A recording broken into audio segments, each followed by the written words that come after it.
इस वक्त मौजूद हूँ मैं आज़ाद कश्मीर में। ज़लज़ले के बाद जिस हद तक तबाही मची मेरा कैमरा आपको दिखा सकता है। सबसे पहले ये आप सड़क देख सकते हैं, ये एक बड़ी सड़क है जो कि 2 से 3 किलोमीटर तक जो है इसने तबाही मचाई है। और यहाँ पर ऐनी शाहिदीन भी मौजूद हैं, उनसे पूछेंगे कि ये तबाही हुई किस तरीके से।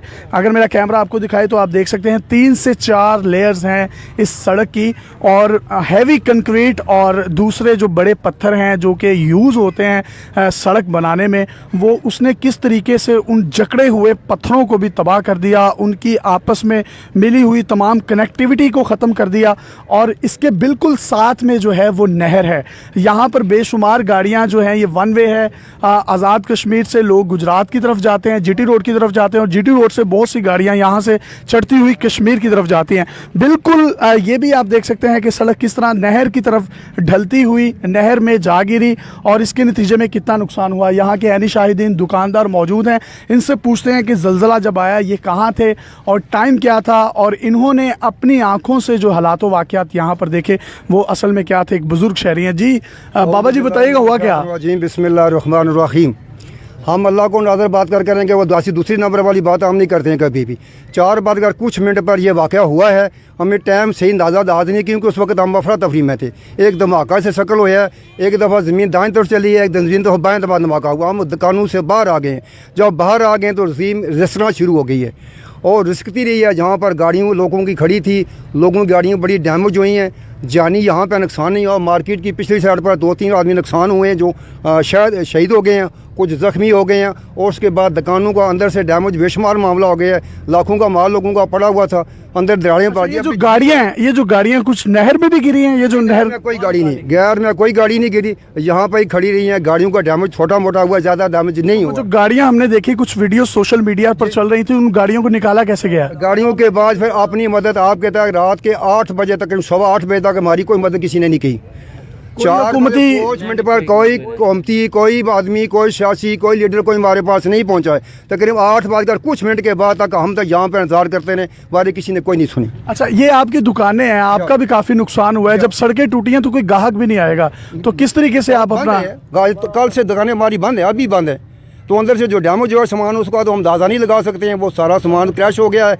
अंदर जितनी बिल्डिंग है उनको दरारें पड़ गई हैं। कुछ लोग को अपनी मदद के। आप कितने किलोमीटर तक की सड़क है जिस पे जो डैमेज हुआ, और आपके शहर में कितने लोग शहीद हुए हैं। हमारे शहर में जो मुझे भी मालूमात हुई है, वो 1 आदमी शहीद हुआ है, 2 जख्मी हैं। उसके बाद शायद कोई और 3 और बाहर पानी साइड पर हुए। कोई मकानों की छतें वगैरह भी गिरी हैं। हाँ, मकानों की छतें पीछे बहुत से लोगों की गिरी हैं, कई लोगों की कोठियाँ भी बह गई हैं। और तकरीबन इस इलाके में जितनी भी लोगों की दीवारें थी चार दीवारी की, वो सारी गिर चुकी हैं। मकानों के जो कोठियाँ बनी को दरारें पड़ चुकी हैं।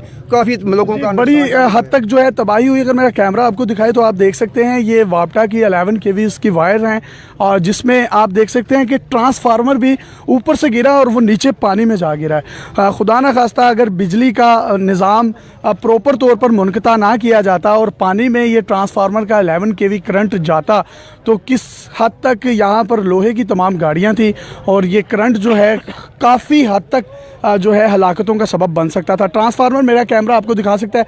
भाईजान आपसे रिक्वेस्ट करूंगा ज़रा काइंडली पीछे हो। ये देखें आप, ऊपर से ट्रांसफार्मर गिरा है और ये यहाँ पर पड़ा है, जिसके बाद बर वक्त कार्रवाई करते हुए साथ ही मंगला डैम है, बिजली की जो बाकायदा तौर पर एक मुसलसल तौर पर जो एक रवानगी थी उसको ख़त्म किया गया। और जिस हद तक तबाही हुई आपने ऐनी शाहिदीन की ज़ुबानी सुना है। ये सड़कें वो हैं जो कि हैवी कंक्रीट से बनाई गई हैं, और इनकी जितनी भी लेयर्स हैं वो तमाम की तमाम लेयर्स जो हैं उनकी कनेक्टिविटी को इस 5.8 रेक्टर स्केल के ज़लज़ले ने जो है उसको तबाह बर्बाद और निस्तो नाबूद कर दिया है। जबकि इनका ये कहना था कि इनके शहर में 4 से 5 लोग जो हैं वो शहीद हो चुके हैं इस हादसे के नतीजे में, और मसाजिद में ऐलान किए जा रहे हैं कि वो तमाम लोग जो इनकी हेल्प आउट कर सकते हैं वो यहाँ पर आएँ। और मेरी पूरे पाकिस्तानियों से जो पूरी दुनिया में है उनसे इल्तमास है कि आज़ाद कश्मीर के ये हमारे भाइयों के लिए, इन कश्मीरी भाइयों के लिए जो कुछ आप लोग कर सकते हैं ज़रूर कीजिए। जिस तरीके से बालाकोट में ज़लज़ला आया, इससे पहले ज़लज़ले के वाक़यात हुए, पूरी पाकिस्तानी कौम ने दिल खोल कर इमदाद की, दिल खोल कर इनकी खिदमत की। ये वो दुकानदार हैं जिनकी सड़कें टूट फूट गई हैं, ग्राहक नहीं आएंगे तो इनका जो है वो रिज़्क कमाने का जो एक जरिया है वो भी नहीं चल सकेगा। जबकि जो बुजुर्ग शहरी थे उनका कहना था कोई हुकूमती डेलीगेशन अभी तक यहाँ पर नहीं आया। मज़ीद डिटेल्स भी आपकी खिदमत में लेकर हाजिर होते रहेंगे। और यहाँ पर आपको बताते चलें पाक फ़ौज के जवान भी मौजूद हैं जो कि अपनी कार्रवाइयाँ कर रहे हैं, इमदादी कार्रवाइयाँ कर रहे हैं, जबकि शहरियों ने अपनी मदद आपके तहत तमाम तर कार्रवाइयाँ की। मज़ीद डिटेल्स जो हैं आपको इसी सड़क पर आगे से देंगे। अपने मेज़बान यासिर शामी को इजाज़त दीजिए और एक दफ़ा बुजुर्ग जो हैं बात करना चाह रहे हैं, इनसे बात करेंगे। जी बताइएगा आखिर में। पीछे फैमिली वाले रह रहे हैं, सामने मकान आप देख सकते हैं, इनके मकान गिरे हुए हैं, ये फैमिली के साथ रह रहे हैं। इनके सारे सामान अंदर जो जाकर देख लें, इनका सब मकानों को दरारें बन चुकी हैं। जी वो जो सामान है वो भी आपको अंदर जाके दिखाते हैं। इजाज़त दीजिए, अल्लाह हाफ़िज़।